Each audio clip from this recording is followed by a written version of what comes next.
Happy Thanksgiving. I'm Jonathan Burton, and I just finished reading Marjorie Taylor Greene's resignation letter from this week. Oh man, I gotta tell you, JD, move over, buddy. You don't stand a chance with this lady. I don't think your political skills come anywhere close to hers. You're no match. You're no match, JD. That may be the upside to all this. I don't know how much of an upside she is, but better than JD, perhaps? I don't know. Anyway, her resignation letter is a masterclass in political messaging. So when I read that, I was blown away. I was like, wow, this is not just a resignation letter, but it's a bid to reclaim ownership of the real America First identity now that she's been rejected by Trump world. She's not just stepping down. If we'll go through the letter in just a minute, but when you look through it, it becomes obvious she's not just stepping down, but she's transitioning to a new stage. Because this isn't the kind of resignation letter you write if you don't have future plans and if you're not targeting an audience who you're trying to get on your side. This is a positioning document. A normal resignation letter is short, it's institutional, it's dry, it's boring, it's focused on logistics. Hi, I'm Marjorie Taylor Greene. I've enjoyed representing Georgia's 14th district for the last 5 years. I will be leaving on January 5th. The governor will appoint someone to take over my place until the next election. I don't know how it works in Georgia, how she's going to be replaced. But, it would talk about those kinds of things. It would be short and sweet, and it would be done. Then she would say, thank you to all my colleagues. You all are wonderful. I enjoyed working with you. All the best, and let's move on upward and onward from here. That's not what this is. This is a 2,200 word, it's like 4 or 5 pages long, single spaced, story driven. It's story driven, it's emotionally charged, and it's crafted for public consumption. That's clear. It's crafted for public consumption. It's not crafted just to inform Congress that she's resigning. And to me, that signals ulterior motives. The entire letter, it's pure populist identity building. The language is classic populist style. She uses phrases and expressions like common American man and woman, which I find a little uncommon to say it that way. Normally, what do we say? The average American or regular American, but she calls them common Americans. So sounds a little odd, but that's her way of saying it. She talks about the political industrial complex. She talks about the elite. She talks about global interest. She talks about big corporations, big pharma, big tech. I mean, to the point, she's almost sounding like a traditional liberal Democrat from days gone by. Anyway, she uses repeated contrast. She repeatedly contrasts, or makes a contrast between ordinary people versus the corrupt centers of power. So she's always pitting those two against each other, which is kind of her way of saying the deep state. So she's talking about the deep state. She knows the MAGA base loves this kind of language without using, she's not copying Trump's exact words. So it's interesting that she will talk about the same concepts, but use her own language for it. It shows kind of a bit of creativity on her part, I think. Anyway, the framing of the letter, it says, I'm not leaving Congress, but rather I'm stepping into a larger and more pure version of this movement. This is literally textbook populism. She reframes her exit as martyrdom plus triumphant moral victory. She positions herself as persecuted. She says she's been attacked and threatened and slandered. She positions herself as betrayed. She says Trump threatened her and betrayed her. She positions herself as the one pure one who was in Washington, and she's the only one who kept her promises and didn't sell out. And she is kind of prophetic in that she claims that only she can see the system clearly. So, it's not a resignation letter. A resignation letter says I'm leaving, I enjoyed the job, and I'll be doing other things. I'll let you know what I'm up to later. But this is a campaign document. I don't think there can be any mistaking that, really. She uses the martyr narrative, which is a core element of populist movements. She portrays herself as the only truth teller left who was cast out by the corrupt ruling class. Hear echoes of deep state there? Anyway, this accomplishes two things for her. First, it deflects blame for her falling out with Trump. And two, it transforms the loss of status, that being thrown out by Trump world, it transforms that loss of status into a badge of honor.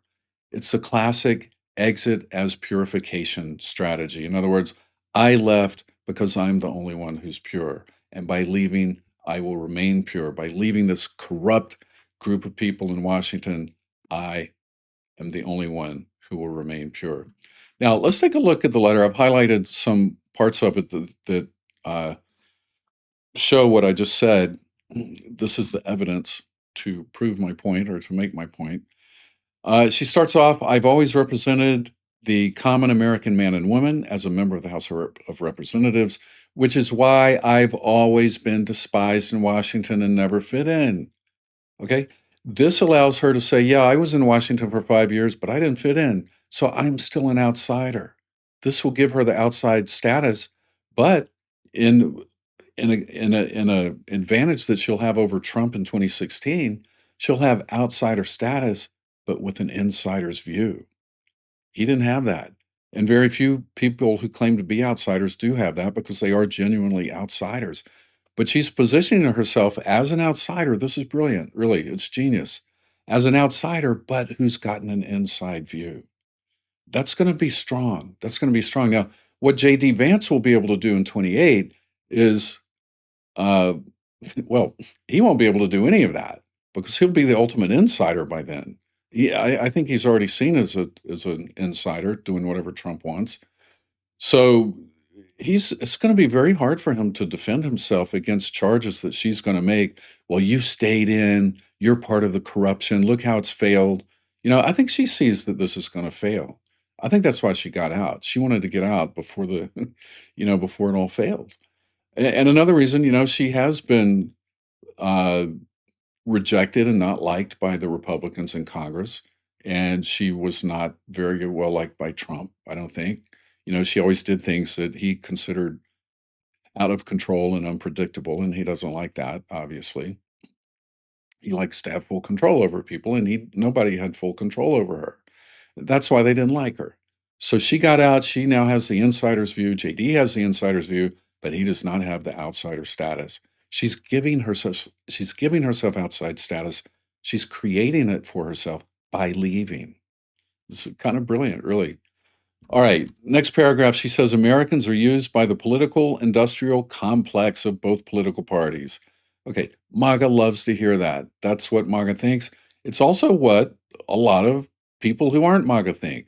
A lot of independents think this. They think that there's a political industrial complex, both parties are in on it, and the outcome is the same no matter who you elect.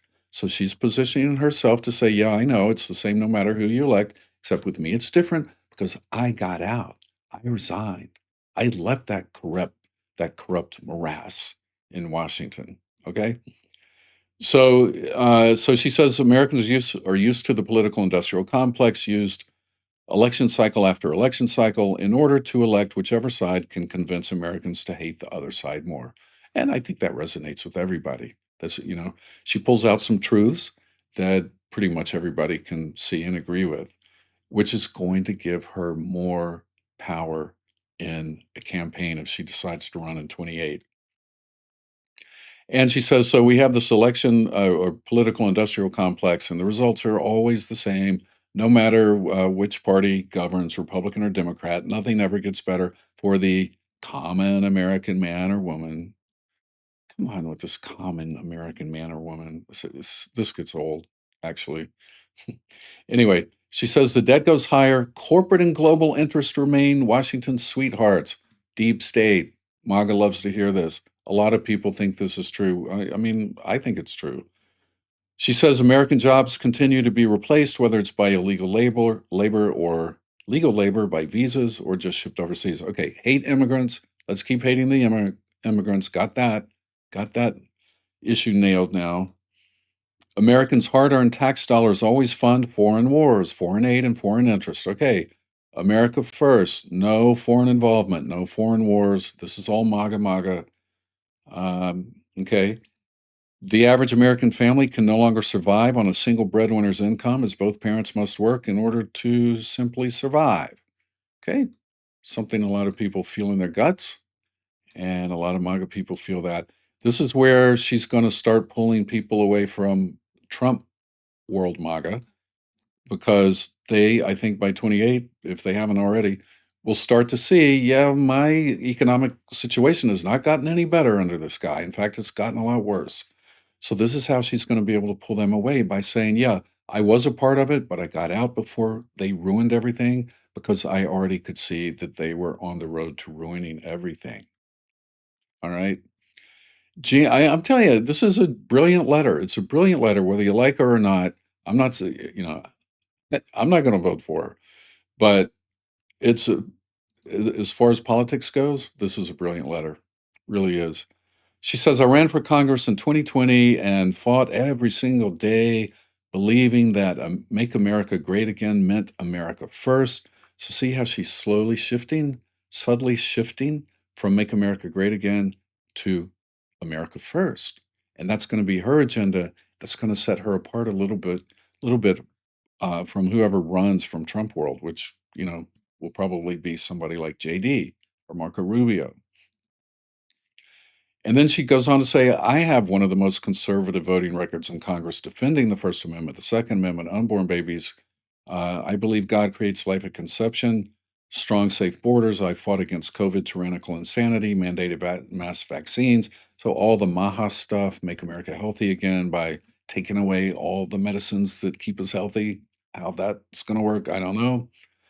But she's appealing to MAGA and saying, look, I'm still with you guys. I still believe the same things you believe. Don't think because I left the Republicans in Congress that I'm not with you. I'm more with you than they are with you. That's what she's saying.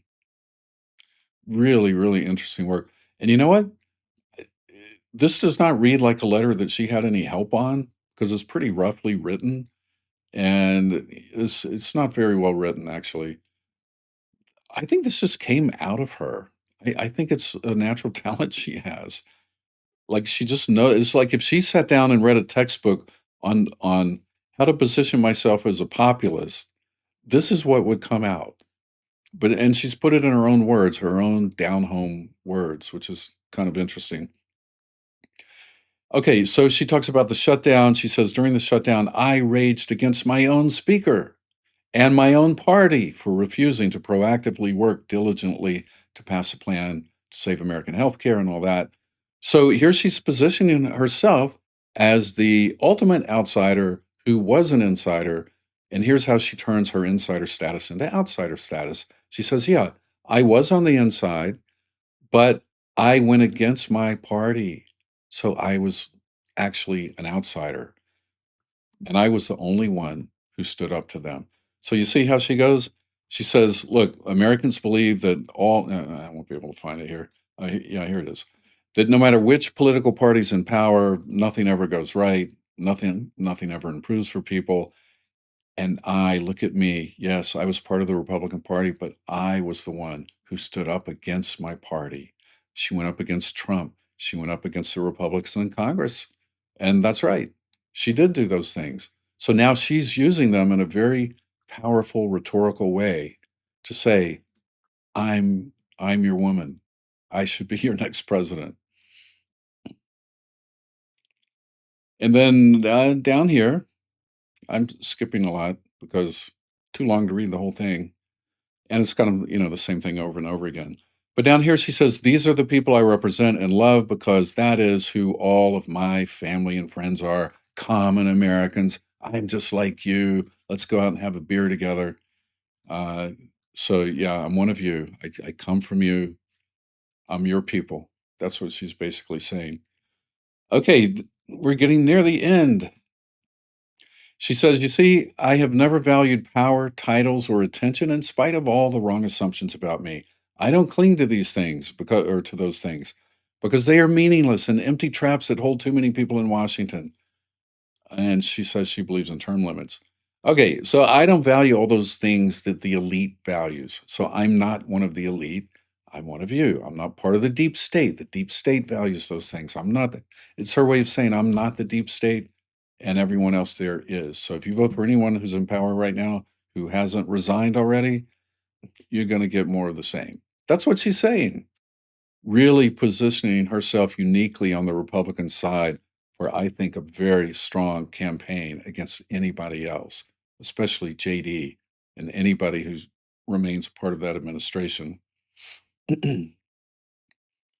She goes on to say, my only goal and desire has ever been to hold the Republican Party accountable for the promises it makes to the American people and put America first. And I fought against Democrats' damaging policies like the Green New Deal, wide open, unsafe border policies, and the trans agenda on children and against women. All right, so she said, I'm not a Democrat either. I, uniquely, of all people, am not Republican or Democrat, even though I was a Republican, but I'm not really because I stand up against them. I'm your populist leader. All right, here she says, with that has brought years of nonstop, never-ending personal attacks, death threats, lawfare, ridiculous slander, and lies about me that most people could never withstand, even for a day. Victim, victim, victim, I'm a victim. Classic populism, always the victim. She says, if I'm cast aside by MAGA Inc., and replaced by neocons, big pharma, big tech, military war complex, foreign leaders, and the elite donor class, all the deep state people, that can't even relate to real Americans, then many common Americans have been cast aside and replaced as well. So Trump says an attack on him is an attack on all his supporters. She's saying if I'm cast aside, then all of you will be cast aside too. So in other words, keep yourself from being cast aside by supporting me and sending me your donations and contributions for a run in 2028. Doesn't that naturally follow? This isn't a resignation letter, is it? Not at all. If I'm cast aside by MAGA or by MAGA Inc. and replaced by neocons, big pharma, and all that, she's saying if I'm cast aside, this is what will replace me. So support me. You got to have me. I'm the only one who can save you. She's positioning herself as the new American savior to replace Trump. And she's going to have a much better case. Not that it's convincing to intelligent, historically informed people, but to that MAGA base, this is all going to sound great. They're going to eat this up. They're going to love every bit of this. All right, she says there's no plan to save the world or insane 4D chess game being played. Thankfully, somebody finally said that who's on that side. It's nice to hear that, at least, right? She said, when the common American people, gosh, I hate that term. I'm hating this already, common. When the common American people finally realize and understand that the political industrial complex of both parties is ripping this country apart, that not one elected leader like me, notice she puts like me, not one elected leader, not a single one like me, is able to stop Washington's machine from gradually destroying our country. And instead, the reality is that they, common Americans, the people, possess the real power over Washington. And who will their leader be? She says, then I'll be here by their side to rebuild it. See, she's making it. She's making the claim that I know what you all want, but you can't get it on your own. You got to have me leading you. That's what she's saying here. Then I'll be here by their side to rebuild it. You can't do it without me. Until then, I'm going back to the people I love to live life to the fullest as I always have. And here's another clue, look forward to a new path ahead. I mean, tell me she's not running. Anyway, this is her genius. This is her genius. She explicitly sets up a future political role outside Congress. There are several signals she's not actually retiring from politics. She gives all these signals. You know, when she says, I'll be here by their side to rebuild it, that's not retirement language. No, sure not, right? It's movement leadership language. She says, I look forward to a new path ahead. Uh, she, is kind of ambiguous about the future. But it's not an ending, right? She gives heavy repetition about the people and the real movement and the common man and woman and rebuilding. And this is laying the groundwork for either media ventures, pack leadership, organizing, or a Trump adjacent. This is what I think it's going to be, a Trump adjacent and Trump critical faction within MAGA that will split the movement apart. None of this is somebody who's walking away. She plants a narrative meant to fracture MAGA, and this is the most interesting layer to me. She directly accuses Trump of threatening her, smearing her, and turning MAGA against her, and acting like the establishment that she was fighting. She is now putting Trump in that establishment category. But she does it in a way that protects the myth. This is her genius, protects the myth of Trump while targeting MAGA Inc. donors, consultants, and the machine around him. You see, it's really genius. It's a classic tactic used when a movement figure breaks with the leader but doesn't want to alienate the base. So she's got this down. I don't, honestly, I don't know where she learned this because most people would have to have majored in political science to know all these things, but she really seems to do it just naturally. Anyway, she's creating a definitional split. Uh, she's saying she represents the real First America movement, and she's saying it's not really make America great again, but it's keep America first, I think, which to me is just another way of saying let's be super selfish and not help anybody. Anyway, Trump's operation, she gets across this point here that Trump's operation equals compromise with elites and sellouts. Amazing, right? I don't know, JD. You got your work cut out for you now. If she hadn't come along, you would have had a pretty easy road. But now, I don't even think you can do it. This letter is a populist manifesto framed to preserve her brand. It's a rebranding strategy after being sidelined by by Trump and the House leadership. And it's a narrative weapon aimed at turning her break with Trump into a betrayal of not her, but a betrayal of the people, populists. Anyway, I think it's going to be a launch pad. I think it's a launch pad for whatever she's doing next, whether it's the media or some kind of movement politics or a third party outsider faction. I think she's probably going to stay in the Republican Party, but try to fracture it and split it and drive a wedge into it to get a big portion of it to move over from MAGA to America First. Anyway, she's making a bid to claim ownership of the real First America identity now the Trump world has rejected her. And she's not stepping down, she's transitioning to a new stage. You'll see. Let's keep our eyes on her. I really think she's the number one contender for 28 at this point. And they always say 3 years out, no one knows who's going to be, the candidate in the next election. Who in 2013 could have ever imagined, or 2012 could have ever imagined that Trump would be the nominee in 2016? He started the campaign in 2015, so I back it up to 2012. But anyway, 2013, 2012, those 2 or 3 years before the election, who no one would have known that. No one would have known. I think Marjorie is that kind of come out of the blue candidate that you don't expect. I say keep your eyes on her because what I'm reading in this letter, she is a brilliant political strategist, and I think it's her nature. I think she's just got it in her. Anyway, keep our eyes on her. Good luck, JD. Sorry about all this. Sorry the trouble, buddy. I don't know. I mean, Erica Kirk and all that movement, she just threw everything behind JD. I don't know. I think she could be sorry about that. I hope so. Anyway, take care. I appreciate you watching and see you next time.